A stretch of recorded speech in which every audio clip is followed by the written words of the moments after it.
the big game on Sunday, and the one that I said will probably make or break the AFC. Time for you to start Pittsburgh- fapping furiously, I imagine. Pittsburgh and Tennessee. And, oh my God! Great game.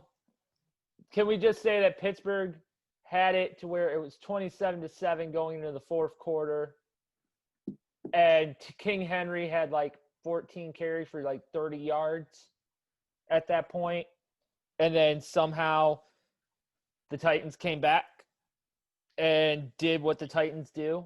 And if it wasn't for Steven Gostkowski being, Mr. Automatic and shanking one, we probably wouldn't be talking about the Steelers in the lead right now. Probably would have won.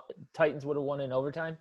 Yeah, Jekyll and Hyde showed its face on the kicking game. Gostkowski, he's either lights out or terrible. You don't get one of the other. He started off terribly in the season, got his shit right, and then unfortunately it rears its ugly head again here.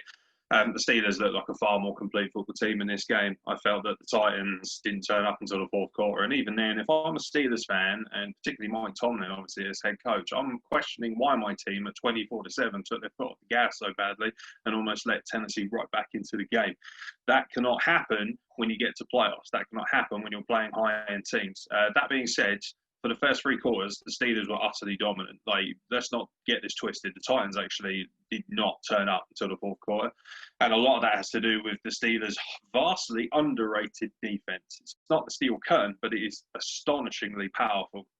It's aggressive. And also the variety of weapons Big Ben Roethlisberger has at his disposal this time around. Juju Smith-Schuster making himself more aware. The more that Claypool becomes dangerous, the more that takes eyes off of other players. It means other weapons have an opportunity. Connors, for instance. Deontay Johnson, he was a big one. Yeah, I mean, he had an excellent game, actually. And he's vastly underrated because he's not flashy. He's not an Antonio Brown, He's not a Devontae Adams for Green Bay, where he just lights up with 150 yards and goes for explosive plays. This is a team that gets it done, and it gets it done beautifully and ugly as well. They'll turn up, they'll play bad games and still win, and that's why they should be considered right now the favourites for the Super Bowl. This coming week, they've got Baltimore. So if they I think they'll thrash them. I think they will too. I really think Baltimore are vastly overrated, and I think Lamar Jackson is not that great a thrower of the ball. I think when the lights are on, Lamar Jackson panics. He struggles. I don't think he's a big game quarterback. I think he's a world-class athlete, but I don't think he's got the temperament and the mentality to stand up well in games like that. And can we just say Pittsburgh's vaunted defense, as we like to call it right now, 20 carries, 75 yards, and a touchdown to King Henry, who torched his last two defenses. Absolutely. Beautiful. Yeah, I mean, Henry still got 75 yards and a touchdown, but a lot of that was in garbage time. Exactly. And also, the one thing I will say is Ryan Tannehill actually stood up quite well under the pressure. He only threw for 18 of 30, I believe, but he didn't throw an interception. And the good thing about Ryan Tannehill is that he is a high IQ quarterback. And to be honest, if that had been somebody else in that position, they would have completely capitulated.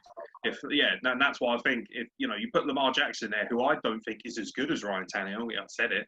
I don't think he's as good a thrower of the ball, and I don't think he's got the best temperament or IQ like Ryan Tannehill is. I think if Pittsburgh get to him early, it could get real ugly for the Ravens this weekend. Yeah, and can we just say Big Ben's back? 32 of 49, 268, 2 touchdowns, and his 3 interceptions. Gotta clean that up, Ben. Ben's Ben's back now. Let's hope he stays away.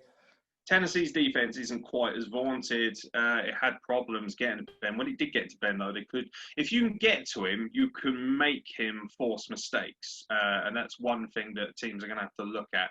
A much more vicious defense, a much more athletic defense like Kansas City Chiefs might have a much better go of it there. But with the amount of weapons he's got, with the way he's able to spread the ball around, he's better than he was, and he's clearly a lot healthier as well, and he's gone through so many injuries. He's a really banged up guy at this point, Big Ben. He's not a small man, as we know. So, I have to say, right now, Steelers look like Super Bowl favorites. Absolutely. I think if Pittsburgh, I'm putting this out here, if Pittsburgh wins the Super Bowl or gets to the AFC Championship game, Ben's retiring this year. Yeah, I think so. I don't think he's got too much more going. I think Ben wanted to come back to win a title. Yeah, no question. And I think he's got the weapons to do so. And everybody wants that glorious kind of ride into the sunset. Peyton got it with my boys, even though he was terrible that season. He still won a Super Bowl ultimately. And I think that Big Ben, with 3 Super Bowl rings, can call it a day.